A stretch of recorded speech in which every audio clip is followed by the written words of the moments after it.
Ici, me voilà dans un village français, qui se situe en Haute-Vienne et qui s'appelle Oradour-sur-Glane. Un village historique. Ici sont passés les nazis d'Hitler. Ils ont été confrontés à une farouche résistance des populations françaises, et précisément, je me dois de préciser, des communistes qui ont été massacrés, pendus, selon les notes qu'on peut voir, les notes d'histoire qu'on peut voir dans la bibliothèque. Oradour est un village qui était habité, on parle des milliers, et les Allemands sont arrivés. Ils ont entassé les populations, les femmes, les enfants, dans une église. Ils ont également mis les hommes de côté. Les femmes, les enfants pensaient qu'ils étaient en train de les protéger.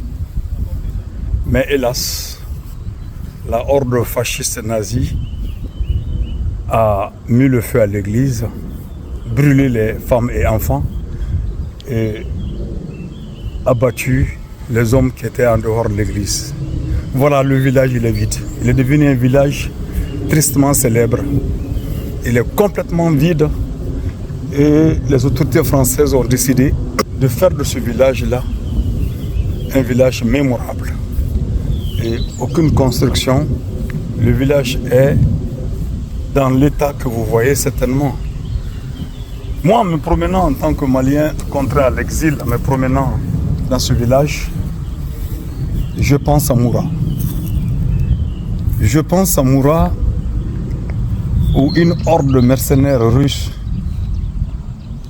dénommée Wagner ayant transformé un détachement militaire malien en supplétif sont descendus sur Moura. Ont tué plus d'un millier de personnes. Ah oui, c'est vrai, ils ont tué un millier de personnes.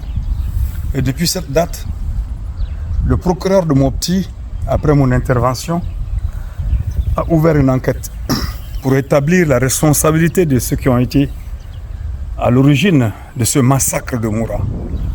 2 ans passés, aucune information judiciaire, aucune information du peuple n'a été faite. Plus de 1000 personnes.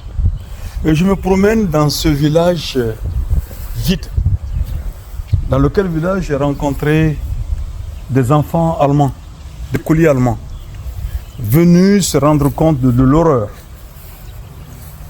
qu'a commis Hitler et ses Hitlériens contre un peuple paisible, le peuple français. Je rêve de ce jour où des enfants russes viendront à Moura pour voir le crime qui a été perpétré par Wagner. Je rêve de ce jour où Moura est aujourd'hui vide, complètement vide. Personne à Moura. Même pas la chance d'avoir des touristes en ce moment-là. Mais je rêve de ce jour où des touristes viendront. Des enfants de ces soldats qui ont trahi l'armée malienne et qui se sont mis au service des mercenaires de Wagner.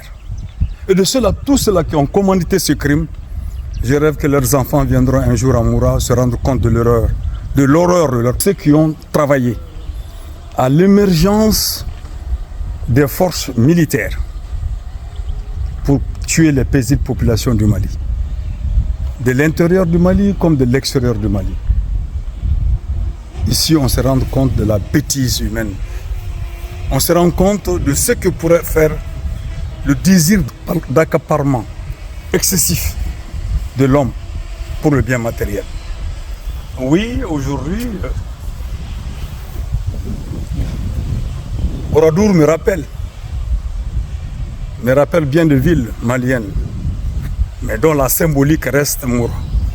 Parce que Moura est vide, il n'y a plus personne à Moura.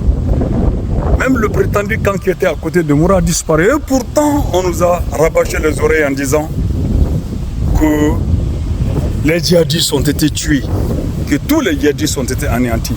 Faux, disent les djihadistes. Mais la triste réalité est aujourd'hui que Moura est vide, extrêmement vide. Oui, peuples du Mali, de la sous-région ouest africaine, Burkina, Niger, Mali, nous sommes l'objet aujourd'hui d'une concurrence interimpérialiste. Évincer un impérialiste pour qu'un autre impérialiste vienne s'installer. Où se trouve, dans ce conflit, où se trouve la dignité malienne, la dignité nigérienne, la dignité burkinabé? Où se trouvent nos peuples? Ils se trouvent aujourd'hui être soumis à l'horreur.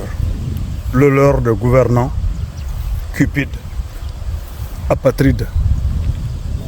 L'horreur de leur soutien criminel, insensé et insensible à la misère de notre pays et de notre peuple. Mais la victoire sera là. Et elle ne tardera pas.